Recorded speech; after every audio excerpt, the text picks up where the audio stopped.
Hey everyone, this is Dan. Welcome back to the channel. I thought I'd do something a bit different. It's been a while since I've recorded, and I thought that I'd go through my Switch game collection. The Nintendo Switch 2 released on the 5th of June 2025 in the UK at least, and most of the world. And I picked mine up at launch, was very happy to pick it up, and it's rekindled my love for the Nintendo Switch system as a whole. Towards the end of the Switch's lifespan, a lot of the games that were releasing had a few difficulties, specifically with performance and frame rate, and the Switch 2, in a lot of instances, smooths those games out, which is really awesome. And so I've taken this as the opportunity to pick up some Switch 1 games, which are pretty much fully compatible with the Switch 2, and experience them as nature intended, essentially. Some of these are going to receive updates, hopefully, in the future, so I'm looking forward to that. But we're only going to be looking at the Switch today, not Switch 2. I don't actually have any physical Switch 2 games. All of my Switch 2 games are digital. I say all, I have 3 of them, but all 3 of them are digital. So with that in mind, let's make a start. I'll be going through the standard game cases to begin with, and then we'll look at some of the special edition stuff later. Alright, so going alphabetically, we're going to start off with 1-2 Switch. This was one of the first games that I picked up for the Nintendo Switch. It's a party game, and essentially it makes good use of the Joy-Con controllers to do fun little mini games. So you've got like milking a cow, duel of pistols, dance off. I guess they're more like micro games than mini games, and they're kind of fun. It was fun to do in the first sort of like 6 months of the system's life, to just mess around with 1-2 Switch with a few friends. I was pretty good at Quick Draw back then, and yeah, it certainly was entertaining, but I can't say that it's something that I play much these days. I can think of maybe some family members that might get a good laugh out of this, but it's not a particularly serious game. I believe there was a sequel released for it, but I have not picked that up. Next up is ARMS. Now, I actually have fond memories of playing ARMS. I can't say I've played it in a number of years, but when the Switch first came out, they started doing these sort of like global demos, like tech demos before their big games came out, and the global test punch for ARMS really got me into the game. I remember being really excited for it, even though it's a sort of like motion controlled game, although I believe you can play it without motion controls in certain aspects, but it's still a very fun game. It's quite hard to play against, especially other human opponents, but it's so charming. The characters are really, really cool. I really like Min Min in particular. There she is. She's got like ramen as a big part of her theme. But there was some great characters. The game was really fun to play, and they released updates for it over time. So it was a really fun game with fond memories. Next we have Astral Chain, one of many Platinum games released for the Nintendo Switch. And if I'm honest with you, I was really, really excited for Astral Chain when it was first revealed. I thought it sounded super, super cool. You're essentially like police officers that have control of these beasts that you use to defeat other beasts. It's a really interesting concept. When I tried it out, however, I didn't quite get into it. I found the sort of low resolution and frame rate to be quite distracting from the experience. It's not great for when you want a fast-paced action game, but I have heard good things if you stick it out. So now perhaps with the Switch 2, maybe if this runs a bit better, I'll give it another go. Next up is a game that I absolutely adore.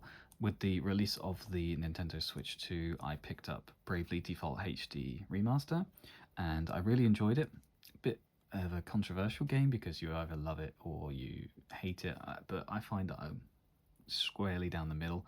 I really enjoyed the characters and the world, but for those of you who know, Chapter 5 onward, yeah, not my favourites. Bravely Default 2, however, This was released for Nintendo Switch and then eventually ported to PC. I don't think it's on other platforms. This one I actually really loved, which again, perhaps a controversial opinion. They do the job system better than any game that I've played that has a job system, you know, like the old Final Fantasies. I really, really enjoyed the characters, especially Elvis. I think Elvis was my favorite. But yeah, very, very fun game. It doesn't run amazingly on the Switch. It runs better on the Switch too, like you're better with the locked 30 FPS. If you wanted to play it on with a higher frame rate resolution, definitely go for the PC version. But it's a really great game, and if you're into RPGs, this is one for you. Moving on, we actually have one of my wife's games. This isn't one that I have picked up, and as you can see, it is still sealed. We bought this many years ago and never got around to playing it, so I'm sure we will at some point. But this is Cadence of Hyrule, Crypt of the Necrodancer. So, Crypt of the Necrodancer is a series in its own right, but they made a Zelda-themed game called Cadence of Hyrule. From my understanding, it's like a rhythm-based adventure game in the style of the old 2D Zeldas, but with that rhythm element added on top. It sounds really cool. I hope we get round to playing this one soon. Next up is Captain Toad Treasure Tracker, featuring new courses based on Super Mario Odyssey. I am one of the few people that owned a Wii U and actually used it. I played and completed Captain Toad on the Wii U, and when it was re-released for the Switch with new courses, I knew I had to pick it up. So I actually recently finished this one, and yeah, it's just good, charming fun, really. It's just little bite-sized puzzle levels, like little dioramas, essentially. It says over 70 courses, and you're just going around as Toad, collecting, you know, diamonds and getting the star at the end. It's just a fun game. If you like a little puzzle teaser, you know, a little mission that'll take you maybe a minute, 2 minutes to do. Yeah, you can't go wrong with this. A game that I have not yet played is Donkey Kong Tropical Freeze. This is one I didn't pick up on the Wii U, but I only recently picked this one up for the Switch. Really excited to play this one. At present, I am playing through Donkey Kong Bonanza on the Switch 2, which is an incredible game. Honestly, if you have a Switch 2 and you have any interest in platforming games, you know, if you like your Mario games, definitely play DK Bonanza.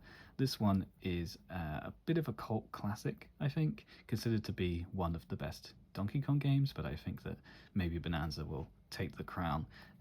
But I picked this one up because I knew that I had to play this cult classic. There is also Donkey Kong Country Returns HD, which was released towards the end of the Switch's life, and I haven't picked that one up yet. I've heard some mixed opinions of it, but I probably will pick it up. Alright, next is a game I absolutely love, Hyrule Warriors Definitive Edition. I am a big fan of Koei Tecmo games. When I was a teenager, I was playing the Dynasty Warriors games, absolutely obsessed with Dynasty Warriors. Everything past 8 is a bit funky, except for Origins, so I'd give that a go if you haven't, but Hyrule Warriors was such a breath of fresh air. Like, it looked absolutely gorgeous and looks even nicer on the Switch too, because it can actually hit its 1080p 60 FPS cap. It runs really well. This game is great. It's, for me, it really is the definitive Warriors game. You've got so many different characters to pull from, all with unique play styles, weapons, special abilities. You've got all the different costumes, so many levels. It's just an absolutely great game, and it runs extremely well. Even on the Switch One, it still ran very well. So this one comes highly recommended. Get it? Hyrule. Next one up then, speaking of Hyrule Warriors, we have Hyrule Warriors Age of Calamity. Now, this one I actually haven't played, not much anyway. I've heard very good things. I love Breath of the Wild, we'll be coming to that one later, and this one is basically between the events of Breath of the Wild and Tears of the Kingdom, I believe. Or is it a prequel to Breath of the Wild? Not sure. Anyway, the point is it's canon, despite being a Koei Tecmo game. and it's more of the Hyrule Warriors, but this time it's in the same style, the same sort of cell shaded style as Breath of the Wild, with all the sort of characters and creatures that you know from Breath of the Wild. It's a really cool concept, but sadly, it runs extremely poorly on the original Nintendo Switch. We're talking 15 to 20 frames per second, which I know some people say, oh, it's not a big deal, and, more power to you if you're one of those people. But for me, a fast paced action game needs to be running at a higher frame rate. Thankfully, on the Switch 2, it does reach its 30 FPS cap, but for me, that feels still like a bit of a downgrade compared to Hyrule Warriors Definitive Edition, which runs at 60. So I will be picking this up. If they released an update for it that made it run at 60 FPS, I would absolutely love it.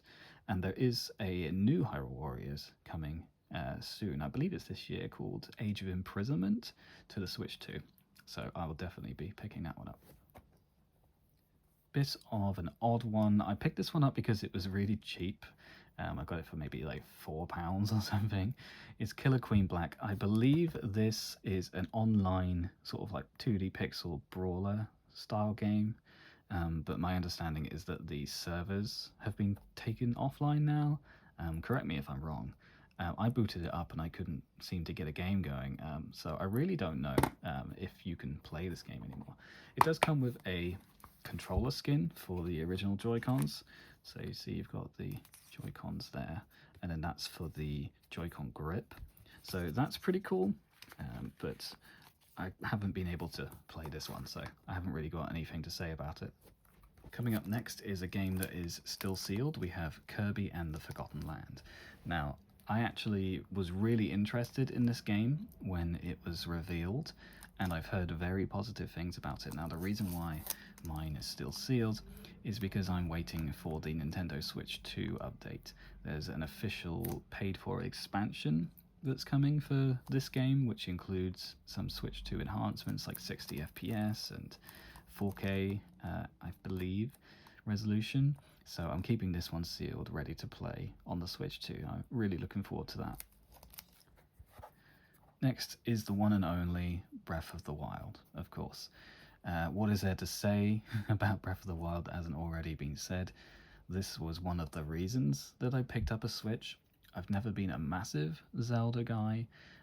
Before Breath of the Wild, I'd pretty much only played like Hyrule Warriors and Ocarina of Time, bits and bobs of like Skyward Sword and Spirit Tracks, things like that. But when it comes to mainline games, that was it.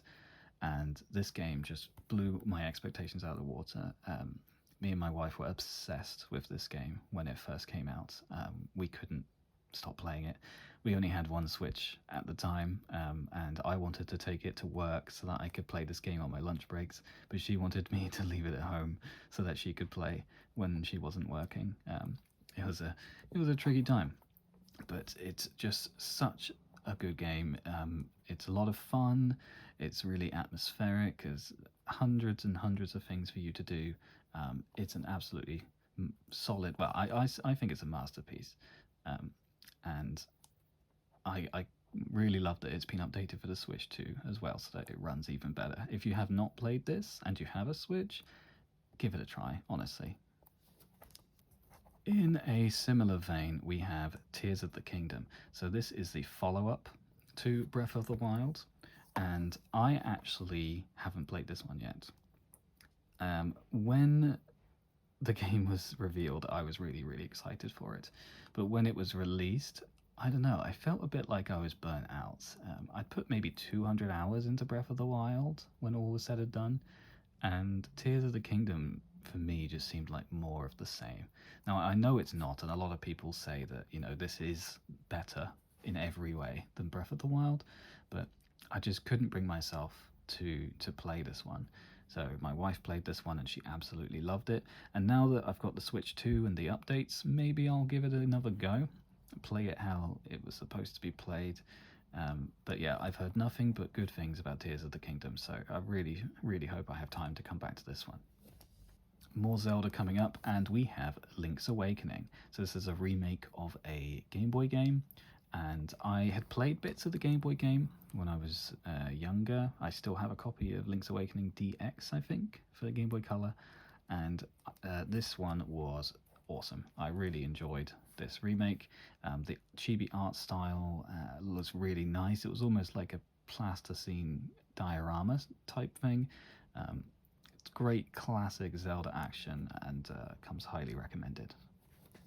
And then the follow-up to that game is The Legend of Zelda Echoes of Wisdom. This basically follows in the same footsteps as Link's Awakening, but rather than being a remake, this is a brand new adventure where you play as Princess Zelda herself, which is really nice. I don't think Zelda has really been the main character in her own, namesake series before.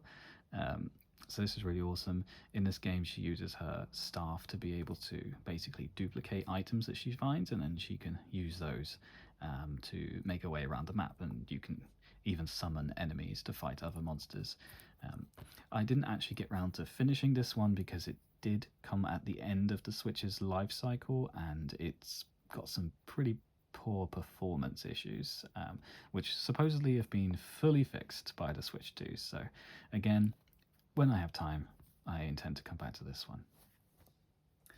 Okay, next up is Mario plus Rabbids Kingdom Battle. So this one really took me by surprise. I actually don't enjoy the Rabbids at all. I'm a huge fan of Rayman, but when the Rabbids were released and they pretty much pushed Rayman to the side, I think I took that personally. Haven't enjoyed the Rabbids, so I wasn't expecting to enjoy this game, but I gotta tell you, this game is amazing. If you haven't played this, but you have any interest in strategy games, things like that, this one is great. It's kind of like XCOM, but Mario and Rabbids, and the Rabbids in this game are so cool. Actually, they're utilized really, really well. They've got some good humor and great designs. They all have different ways of fighting. You've got all the different people there, like you've got Mario and Rabbid Mario, and each of them has got their own sort of Rabbid version. It's a great game. The Gold Edition part of it with the Season Pass, I haven't actually played much of this. I played the sequel before coming back to this one, and I didn't get around to finishing the expansion, so I really should do that. And you'll see there's a lot of that in this video of unfinished games. Sadly, I've limited time due to working a full-time job, but yeah, this one is really, really good. And then on that topic, we have Mario plus Rabbids Sparks of Hope. This is the sequel, and it is better in every way, I would say. The combat has been massively improved, a lot more free movement than in Kingdom Battle. In Kingdom Battle, you had like to move in specific tiles, sort of like a standard strategy game. But in this one, you had free movement, and then you got to take your actions, which is pretty cool. It's a sequel, like I said. Got even more characters, more Rabbids, and more Mario characters, and yeah, this is excellent. Both of the Mario Rabbids games I highly recommend. Alright, where would a Switch collection be without Mario Kart 8 Deluxe? The attach rate for this game is insane, and by attach rate I mean the number of people who own a Switch that also own Mario Kart 8 Deluxe. It's something like 40%, which is bananas. Speaking of bananas, Mario Kart 8 Deluxe is probably the best Mario Kart game, which might come as a bit of a controversial statement when Mario Kart World has just released, which I also really enjoy, don't get me wrong. But Mario Kart 8 Deluxe, especially with the expansion courses, the booster courses I think they're called, there's just so much Mario Kart in this. You've got loads of characters, loads of tracks. You've got all of the guest characters, like you've got the Inklings from Splatoon, you've got like Link, you've got Animal Crossing. There is just so much to love about Mario Kart 8 Deluxe. It looks beautiful, runs amazingly, and it was, yeah, I can absolutely see why they brought this over from the Wii U. Just an excellent game. Some more Mario. It's going to be a lot of that. No surprises. We have Mario Tennis Aces, and I played a little bit of this one, and I quite enjoyed it. it's just a Mario game, not really much more to say, but you play tennis with Mario and his friends. There is an adventure mode. It's fairly tame, it's quite straightforward, but it was still quite a bit of fun.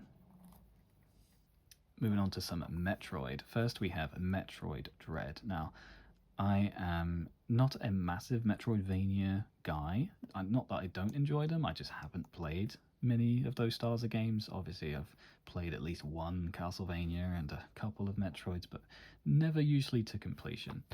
And Metroid Dread is no exception. I really thought it was cool, and I have heard very good things about it, but I don't know. I didn't find it grabbed me. Another unfinished game in the pile that ideally I should go back to, but I've heard really good things, and if you're into the sort of side-scrolling Metroidvania style games, I've heard that this is one of the best. One more Metroid, we have Metroid Prime Remastered. This one was gifted to me for a birthday, I believe, and it looks absolutely stunning on the Nintendo Switch. I played quite a lot of the original Metroid Prime. I never finished it.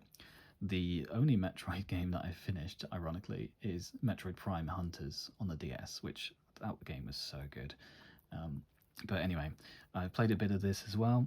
I would like to finish it, but what I would like is for them to release Metroid Prime 2 and 3 as well, because with Metroid Prime 4 coming out at the end of this year, supposedly, it would be good to play them all in one place. So hopefully they get around to doing that. But yeah, I've heard this is an excellent version of Metroid Prime. Next up is our first Pokemon game, which is New Pokemon Snap. Again, not one that I played, this one was for my wife. We both played Pokemon Snap, both on the N64 and also the Virtual Console. The original Pokemon Snap is a lot of fun, a bit repetitive, and it has aged a little bit. So New Pokemon Snap was kind of cool to see. A game that is just a straight up sequel slash spiritual successor slash reimagining of Pokemon Snap, with new Pokemon up to the Generation 8, I think it is, the Sword and Shield generation. And what more is there to say? It's Pokemon Snap. You go around on a little buggy thing, taking photos of Pokemon, throwing apples at them. What's not to like? Yeah, good game. Overcooked 2. I'm sure everyone has played an Overcooked game at some point. They're a lot of fun, sort of multiplayer madness, just going around and constructing meals, working together to, clear plates, do the dishes, and just put the meals together and put them out to order. Yeah, it's a lot of fun. It's a great couch co-op game, and is really good for the Switch because, you can just hand a Joy-Con to another person and you're playing Overcooked. Good fun. Next up is a bit of a funny one. We have Overwatch Legendary Edition. I received this as a gift, and I'm not entirely sure why. By the way, please enjoy Cat Ambiance. She's probably going to be here for a while. Overwatch I've been playing for nearly 10 years now. I've been playing since the beta came out in 2015, and it's a really fun hero shooter. I currently play it on PC regularly, at least once a week, sometimes multiple times a week with my friends. I would not recommend playing it on the Switch. It runs pretty poorly, and even when it does hit its 30 FPS cap, it's just not really conducive to a good experience. So, bit of an interesting oddity. This is also only a download code anyway, it doesn't include a game card, so it's just a kind of weird thing to put on the shelf. Next up is Owlboy. This is a little indie platformer, and I haven't actually gotten around to playing this one yet. I got it for a pretty good price, and I've heard good things about Owlboy. It's just a classic 2D platformer, but what more could you ask for, really? Yeah, hopefully I'll get around to playing this one. Next up is a game that I actually really like. I originally had this for the Wii U. This is Pokken Tournament DX. There were quite a few Wii U games that were released as DX versions on the Switch, and this is one of those many. They released some more Pokemon for this as well. So this, for those who don't know, is a fighting game. So it's like a 3D fighter where you're playing as Pokemon, just beating the daylights out of each other with support Pokemon to do some special moves. It's a really cool concept, and it was executed pretty well. I think it was it Bandai that did this one? Yeah, there you go. So Pokemon, Nintendo, Bandai Namco. So pretty cool collaboration. And this version, I don't know if it was this version or maybe the Wii U version, but I got this Shadow Mewtwo amiibo card, which is pretty cool. So you scan that in, and then you can fight Shadow Mewtwo. You don't get to put him on your team, but still, very cool game. Now, for controversially one of my favorite Pokemon games on the Switch is Pokemon Legends Arceus. This was a departure from the normal Pokemon games. You know, you're not going out collecting gym badges and fighting the Elite Four. It's not the usual stuff. This is completely different, set in the ancient Sinnoh region known as Hisui back in those days. You're helping this village build up its knowledge of wild Pokemon. Back then, Pokemon were more aggressive. There weren't many people who had them as partners, and Pokeballs had pretty much only just been created. So it's a really interesting concept. It's like an action RPG where you're having to, dodge roll away from the Pokemon, and it's a lot more active than the normal Pokemon game. The gameplay loop is completely different, but yeah, it's still a really fun game, and we still play this every now and then to this day. I've had to move over because she's in the way. Next up is Pokemon Mystery Dungeon Rescue Team DX. This is essentially a full remake of the Blue and Red Rescue Team Mystery Dungeon game, so you can see the original Pokemon Mystery Dungeon. So Mystery Dungeon is kind of like a genre in its own right, where you're just going around through usually procedurally generated floors of like dungeons and castles and things like that, and going around and exploring and finding the path that you need to go in order to progress. And in this game, obviously, it's Pokemon related, so you're playing as Pokemon, you're bringing Pokemon to your team, you're evolving. It's a lot of fun. I haven't played this much too much, mostly because I played the originals to death, Blue Rescue Team on the DS and Red Rescue Team on the Game Boy Advance. I've also played a couple of the other ones. I think Explorers of Sky was one that I played a lot of. They really should make a new Mystery Dungeon game. It's been a while, but this one was a lot of fun. Here we have another launch game, I believe, is Puyo Puyo Tetris. So Puyo Puyo is more popular in Japan, I would say. It's a style of puzzle game similar to, if any of you Sega fans out there have played Dr. Robotnik's Mean Bean Machine, that's pretty much Puyo Puyo. And then you've got Tetris as well. This is an interesting one where you're playing both Puyo Puyo and Tetris, sometimes one against the other and sometimes combined. It's a really interesting puzzle game, and it's a lot of fun. I'd highly recommend it if you're into puzzle games. There is a sequel as well, I believe. Yeah, what can I say? Good puzzle game. Another sealed game here, we have Sayonara Wild Hearts. I picked this one up because it was very cheap. It was like £10, something like that. I usually like anything released by Annapurna Interactive. They tend to release some smaller games, and I'm totally here for that. I bought this one for my friend as well, because it's a rhythm game, but the music is, I think it's completely original for this game, and apparently it's really, really good. So, like I said, this one's still sealed. Hopefully I'll get around to playing it at some point.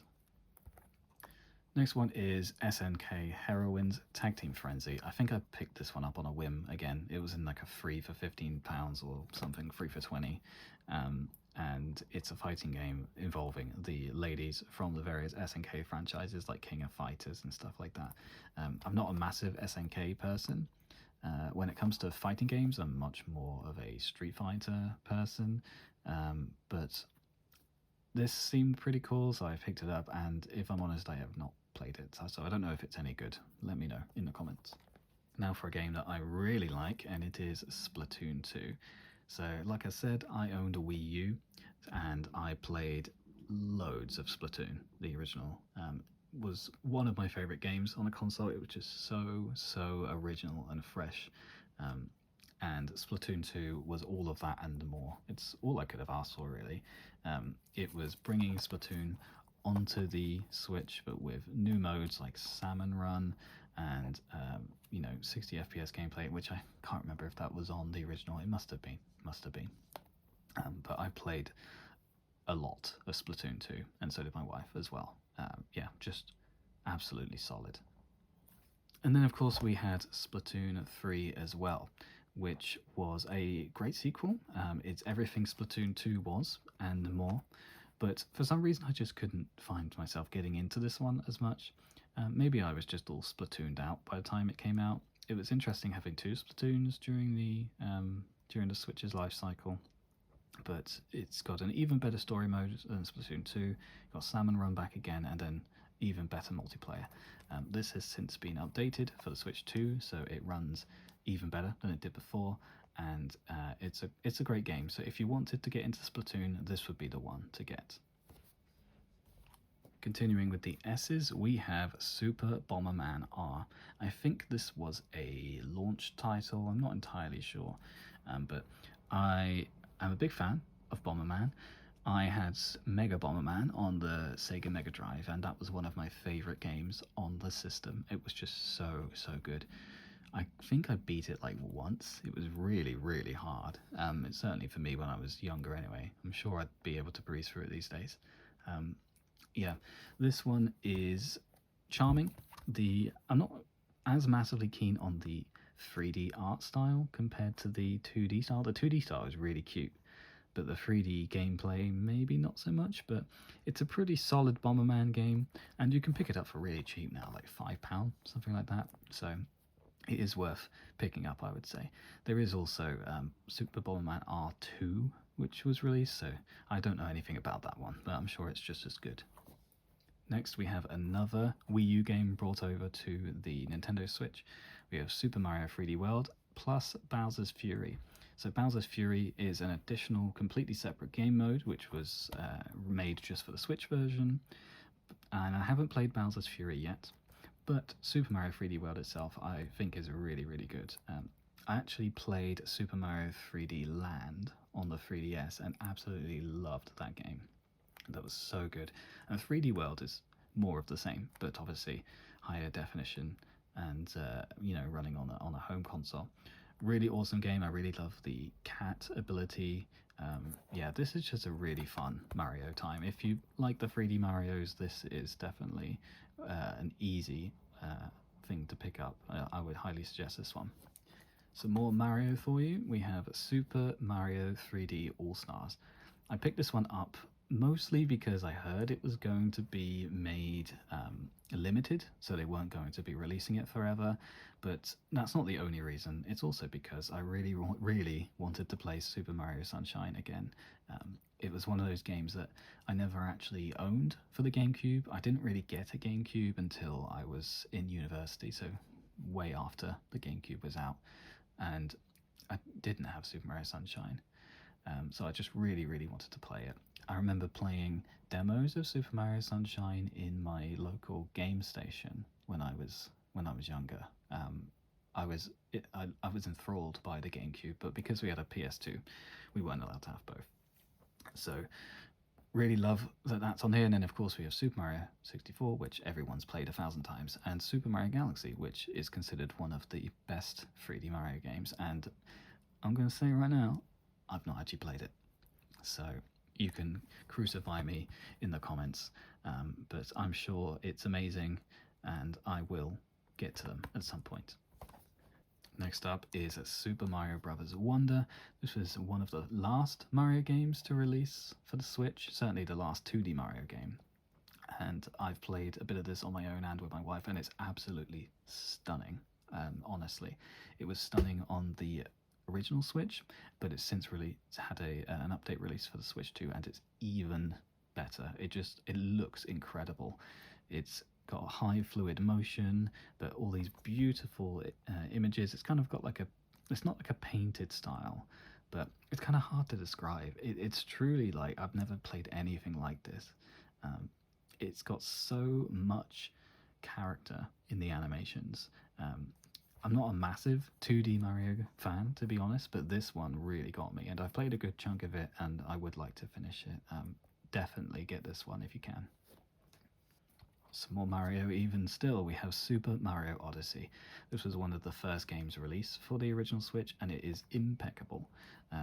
The Donkey Kong Bonanza game that I've been playing is made by the same team that made this game, and you can tell.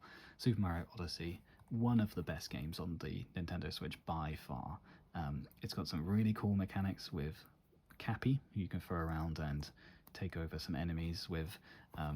But it's just the level design, the world design, the character design, the animation, everything about it. It's just flawless. One of the best games that Nintendo have ever released, without doubt. It's excellent. Super Mario Party. Not massive on this one. I mean, I'm not a huge Mario Party guy. I didn't have an N64 or GameCube growing up, as I've mentioned, so it kind of went by the wayside. I only really started playing Mario Party games when my friends wanted to play them. So I picked this one up and we had a good time. I've heard it's not the favorite Mario Party. Usually it's down the bottom of people's lists, but I still had a good time with it. But there are definitely better options on the Switch, such as this one. So this is Super Mario Party Jamboree. It was the last Mario Party release for the Switch, and it's definitely my favorite. You've got so many cool new boards and new game modes. You've got all these different characters you can play as. The single player is actually really cool, where you go around each of the game boards and like do little side quests and stuff. It's really great. If you're gonna get one Mario Party for this Switch, definitely get this one, especially as it's receiving an update for the Switch 2, which looks really cool. Here's another game I picked up on a whim. This is Sushi Striker: The Way of Sushido. It's kind of like a puzzle game where you're just like trying to match plates of sushi, I think. I haven't played this one, and I only picked it up because it was cheap, I'll be honest with you. But, I'm sure it's perfectly fine. This is a fun one. We have WarioWare Get It Together. Wario games are just a lot of fun, WarioWare games specifically. And I picked this one up to have a laugh with my friends. I played the Wii ones and a couple of the DS ones back in the past. But it's always a good time. I think there's more than one WarioWare for the Switch, but this is the one that I have. Okay, so 5 games left, and they're all Xenoblade Chronicles games. Now, people absolutely adore Xenoblade Chronicles, specifically I think 1 and 3 or 1 and 2, I'm not sure exactly which ones people like the most. I've tried to avoid looking into Xenoblade because I really, really want to play them, which is why I own them all. Now, the reason I haven't played them yet is because I was hoping that Nintendo will release an update for the Switch 2 that will increase the frame rates of these games from 30 to 60. That's my hope anyway. I've become a bit of a frame rate snob thanks to my PC, but that's why I've picked up these games. So I have Xenoblade Chronicles Definitive Edition, Xenoblade Chronicles 2, we have Xenoblade Chronicles 2 Torna the Golden Country, which I think is it's a standalone game, but it was part of the season pass, I think, for Xenoblade Chronicles 2. Of course, Xenoblade Chronicles 3, and finally we have Xenoblade Chronicles X Definitive Edition, which is a re-release of the Wii U game. So 2 and 3 and the expansions, these ones, were original Switch titles. Xenoblade Chronicles 1 was a Wii game, and then later a 3DS game, I think, and then X was a Wii U game. So I have all 5 of these, and my intention is to play them when they receive updates for the Switch 2. Alright, now it's time to go over some of the special editions and other oddities I have for the Switch beyond my standard game collection. So starting off with, we're going to have steelbooks. These don't actually contain anything. Most of them were just pre-order bonuses. I don't have many of these, but we have Super Mario 3D World plus Bowser's Fury on the back. Sorry, cat's shaking the table. Yeah, this is still sealed, so it's pretty cool. Next is Brilliant Diamond and Shining Pearl. Again, I think this was a pre-order bonus. I don't know where from, but you can see it's got a very similar sticker on the back to this one, so you can see it's an official. And finally, we have Super Smash Bros. Ultimate. Pretty boring steelbook. It's just black with the orange sun and the sticker on the back. Yeah, don't really do anything with these, but they're pretty cool. Alright, so now we're looking at actual games. Starting off, we have the Axiom Verge Multiverse Edition.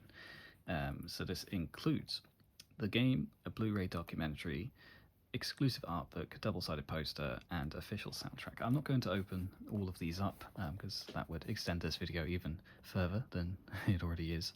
But you can see on the back a picture of everything that's included in Axiom Verge. So it's a similar sort of 2D Metroidvania style game, and I haven't played it yet. I'm sorry, I know I've said that a few times in this video, but yeah, I haven't played this one yet. I picked it up because it was a good price and I thought it sounded interesting, so hopefully time allows for me to come back to this one. Another Warriors game now. We have Fire Emblem Warriors. This is the limited edition.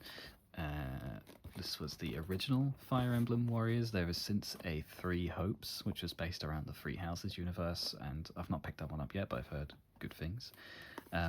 Heroes from the Fire Emblem universe collide, and this is very, very similar to Hyrule Warriors. It's just an excuse to get all of the Fire Emblem characters into one big hack and slash game. This limited edition includes the game, a bunch of character cards. It's actually loads. I think it's every character. So it's like 60 or something. And then a 3-disc soundtrack, which is a really awesome deluxe edition. And I quite enjoyed this game. I didn't quite get to the end of the campaign, but I did have a lot of fun.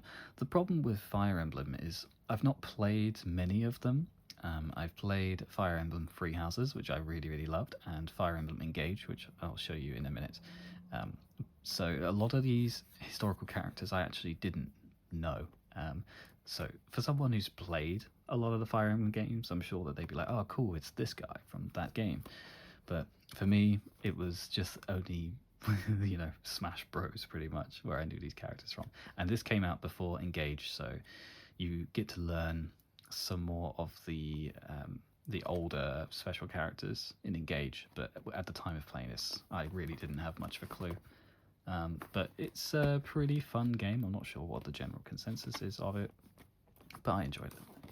Of course, you have to have Pokemon games if you own a Nintendo Switch. You probably thought it was a bit odd that I only showed spin-offs like Pokemon Snap and whatnot. So that's because I've got the special editions of the main games. So starting off, we have Pokemon Sword and Shield, and this package includes a gold steelbook. It's actually kind of cool, so I will briefly show you this one.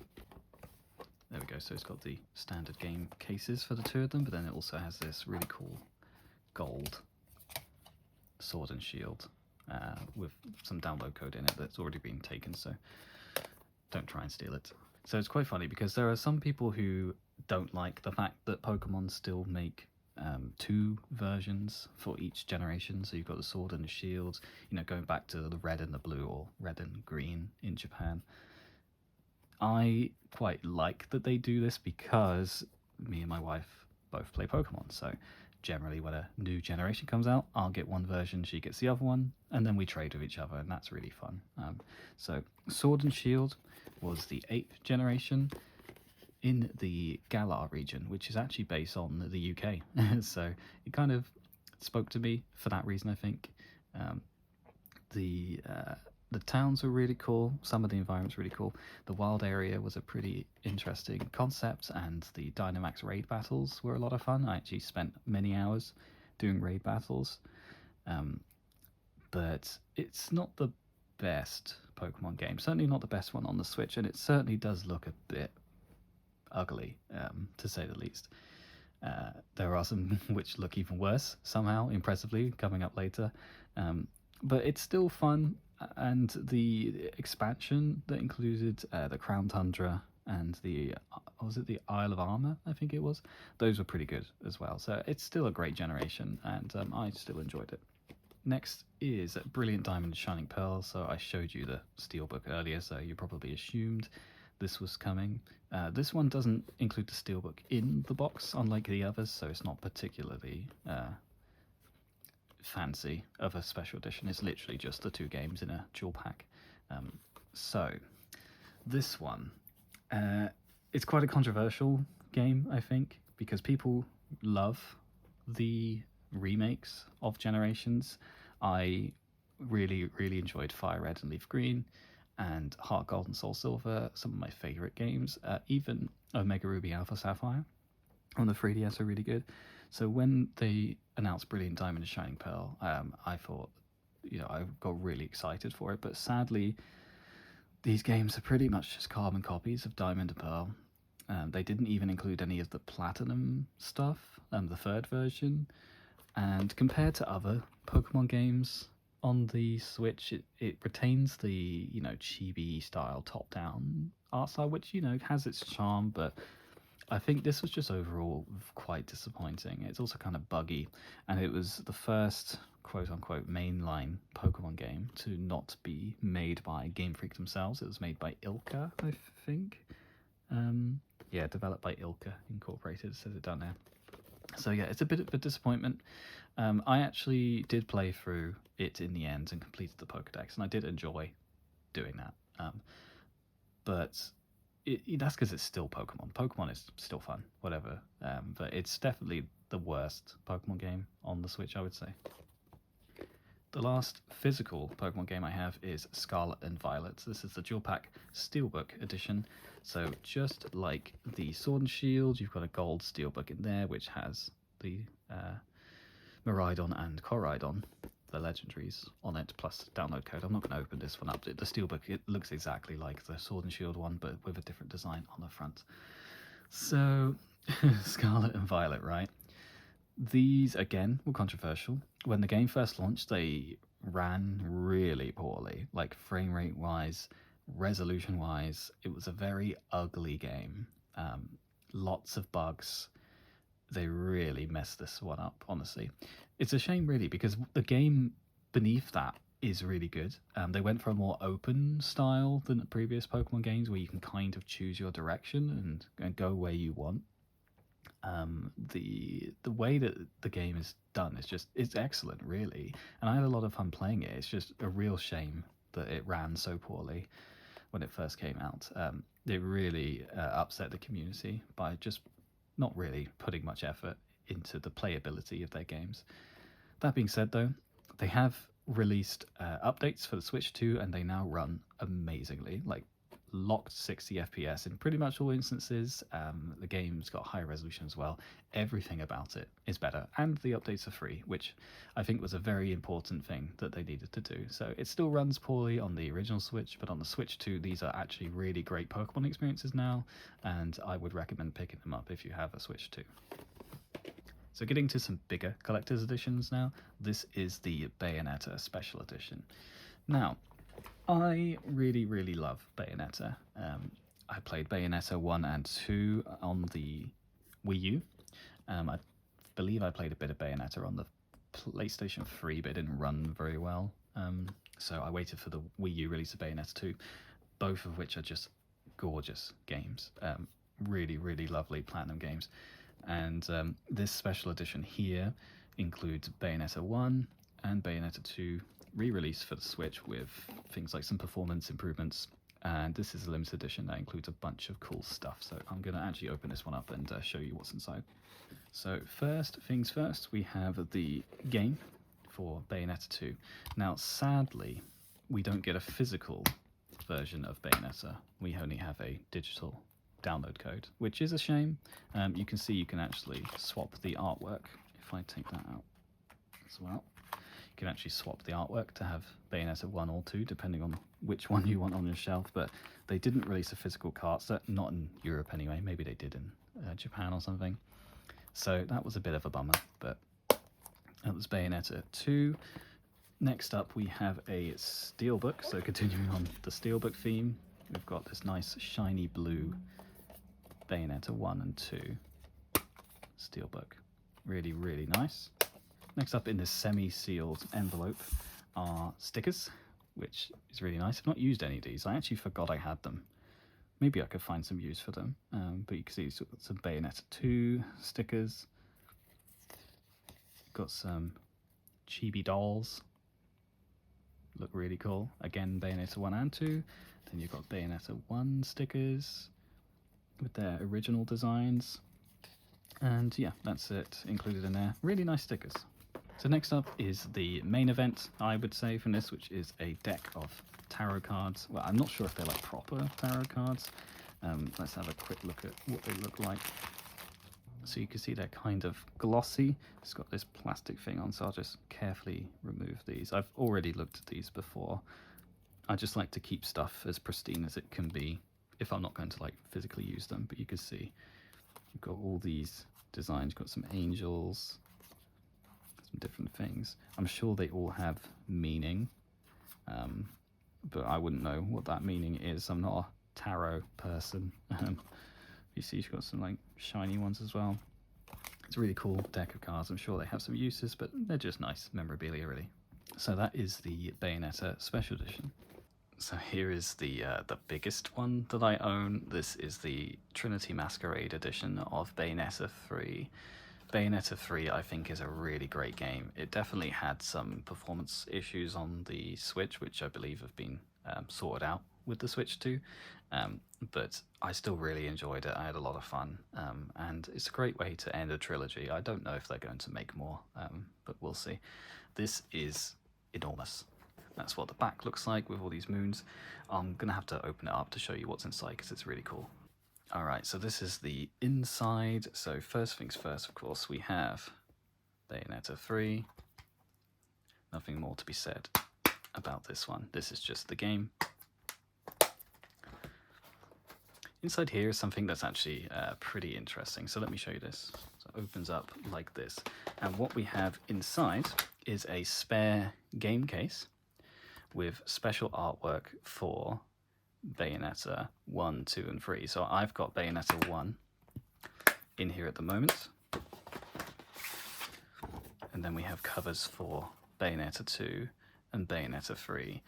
This is a really nice edition, I think, because obviously, as I mentioned, they didn't release a physical version of Bayonetta 1 on the Switch. So by providing a spare case plus additional artwork that's in the same 3 styles for the 3 games is really awesome, because it basically means that you can now have a case for each of the Bayonetta games on your shelf if you're that sort of collector.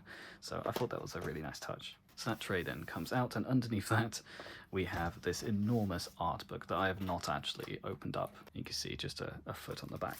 Not really much more I can say when I haven't opened it, but that's what's inside there. So that's why the box is so big. So that's Bayonetta 3 Trinity Masquerade Edition, one of my favorite Switch games.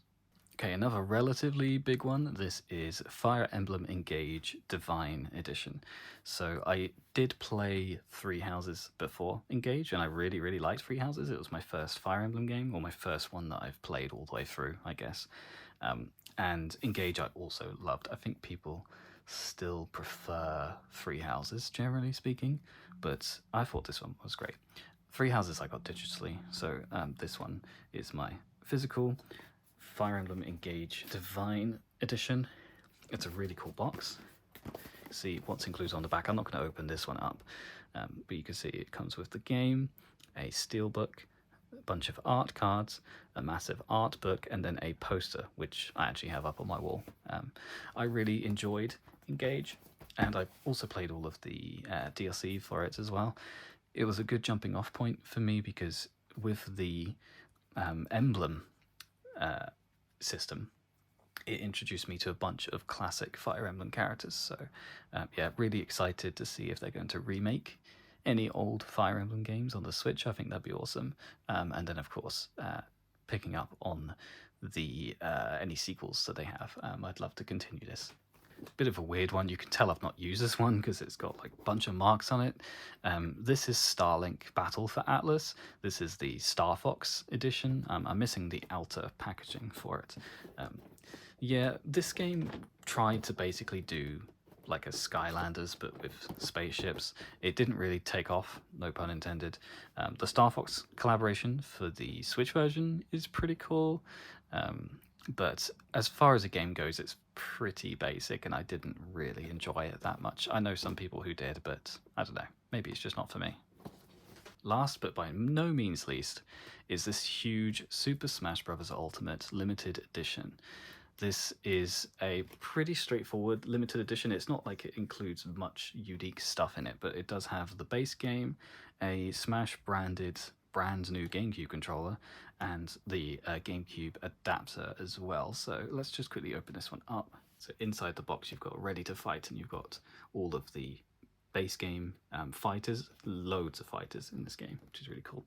Then you've got the game here, pretty standard stuff, and underneath that you have the controller and the GameCube adapter. So really nice to include these. I'll be honest with you, not a massive Smash Bros guy. I loved playing Smash Bros Melee on the GameCube back in the local game station that I mentioned earlier in this video. And I've dabbled with Smash Bros Brawl in the past, and I did really enjoy Ultimate. I did play a decent amount of it, but you're either a Smash person or you're not. And I'll be honest, I'm not really a Smash person. It's a fun little pastime, but I'm not the kind of guy that's going to invest a huge amount of time in it. To be fair, that's the case for most fighting games these days. When I was a kid, I had loads of time for fighting games, but not so much these days. Maybe I'm just getting old, I don't know. But this is a really cool package to include all of this stuff. So there you have it. That's my entire Switch game collection, both the regular games and the special editions. I hope you enjoyed this video. I went for something a little bit different this time as well in the way that I present it, so I hope you enjoyed it. Let me know your thoughts down in the comments on any of these games or in this style of video. Maybe I'll do some more in the future, but thanks very much for watching, and I'll catch you on another video soon. Take care.